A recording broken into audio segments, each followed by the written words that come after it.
Hey guys, good morning, welcome back to our channel. আমি পূজা। তো সকালবেলা ঘুম থেকে উঠে গেছি, আর ঘুম থেকে ওঠার পর আমি ফ্রেশ হয়ে নিচ্ছি, কারণ আজকে একটু সকালবেলায় ঘুম থেকে উঠে পড়েছি। এখন প্রায় 8টা বেজে গেছে।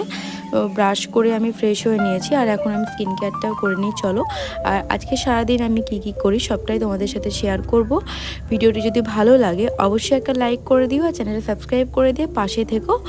এখন আমার ফ্রেশ হয়ে নিয়েছি, আর তারপরে ভাবলাম যে বিছানাটা আগে পরিষ্কার করে নিই, কারণ বিছানাটা পরিষ্কার না করলে আমাদের মেয়েরা, কারণ কারোরই হয়তো ভালো লাগে না, তোমাদের আমার মতো, আমার তো একদমই ভালো লাগে না। ওই জন্য ভাবলাম চলো বিছানাটা ভালো করে পরিষ্কার করে নিই। আর আমার বিছানা খুব একটা এলোমেলো হয় না, যেহেতু আমি আর মা শুই, কোনো বাচ্চা বাড়িতে থাকে না, সে কারণে খুব একটা এলোমেলো হয় না, একটু ঝেড়ে নিলেই হয়ে যায়। চলো এখন আমি বিছানাটা ভালো করে ঝেড়ে নিই, তারপর আবার চা করতে হবে, কারণ ওইদিকে মা হয়তো চা বানাচ্ছে, কারণ দাদু একটু সকাল সকাল চা খায়। তারপর আমি তোমাদের এই ঘরটা ভালো করে একটু দেখাচ্ছিলাম, কারণ ঘরটা অনেকটা নোংরা হয়ে আছে, যেহেতু আমরা ঘুরতে বেরিয়েছিলাম, মেলাটালায় গেছিলাম, ওই কারণে সব জামাটামা এলোমেলো হয়ে পড়ে আছে। আলনাটা গোছাতে হবে, সব কিছু চলো গুছিয়ে নিই, তারপর চা বানাবো।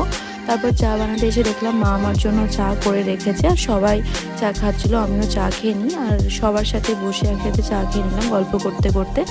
তারপর সবাই বললো একটু ম্যাগি খাবে, ওই জন্য আমি এখান থেকে ম্যাগিটা বার করছিলাম। ম্যাগিটা বার করে আজকে কি ম্যাগি বানানো যায় চলো দেখি। আর আমার নর্মাল ম্যাগি খুব একটা খেতে ভালো লাগে না, ওই জন্য মাকে বললাম যে সবজিটা কেটে দিতে। এখানে পেঁয়াজ, তারপর টমেটো এইসব একটু কেটে নিয়েছি, কাঁচা লঙ্কা, রসুনের ফ্লেভারটা তো এই ম্যাগিতে খুব সুন্দর আছে, তোমরাও বানাতে পারো এরকম করে ম্যাগি। আমার তো ভীষণ ভালো লাগে নর্মাল, কোনো ঝামেলা ছাড়াই। তো জলে সব কিছু সেদ্ধ করার পর এই যে ম্যাগিগুলো একসাথে আমি ভেঙে নিলাম একটু, কারণ বড় বড় ম্যাগি আমার একদম ভালো লাগে না, তোমাদের ভালো লাগলে অবশ্যই দিতে পারো, আমার ছোট ছোট করে ভালো লাগে, ওই জন্য আমি ম্যাগিটা ভালো করে হাত দিয়ে ভেঙে নিয়েছি।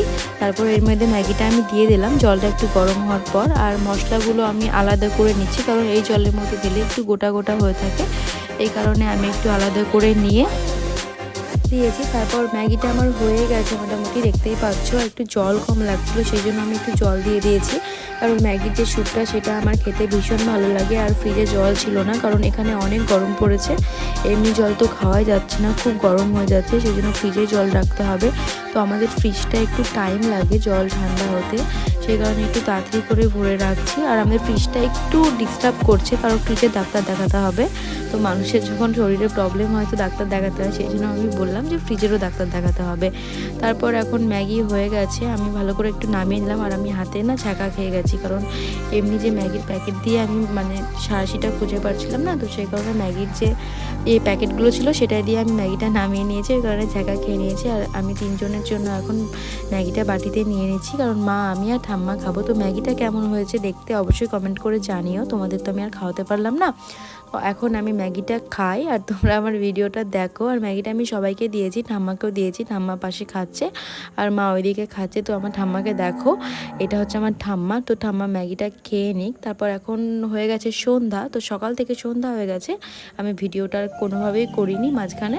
তারপর মা এখানে মুড়ি খাওয়ার জন্য পকোড়া ভাজছিলো, তারপর আমি ভাবলাম যে একটু টমেটোর পকোড়া বানাই, তো সেই কারণে এটা আমি বানিয়েছি, আর আগেরগুলো মা বানিয়েছে।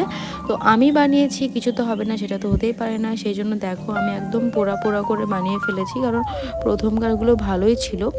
তারপরে যে গ্যাসের জোরটা আমি একটু বাড়িয়ে দিয়েছিলাম, তারপরে ওইদিকে চলে গেছিলাম, ভুলে গেছিলাম, সেই কারণে ওদেরকে তো আমি ভালোগুলো দিয়েই দিয়েছি, আর আমি এই যে পোড়া পোড়াগুলো খাচ্ছি, কিছু করার নেই, যেহেতু নিজে বানিয়েছি আর মানুষকে ভালোটাই দিতে হয়, সেই জন্য আমাকে এটাই খেতে হবে। তো চলো আমি পকোড়াগুলো খেয়ে নিই।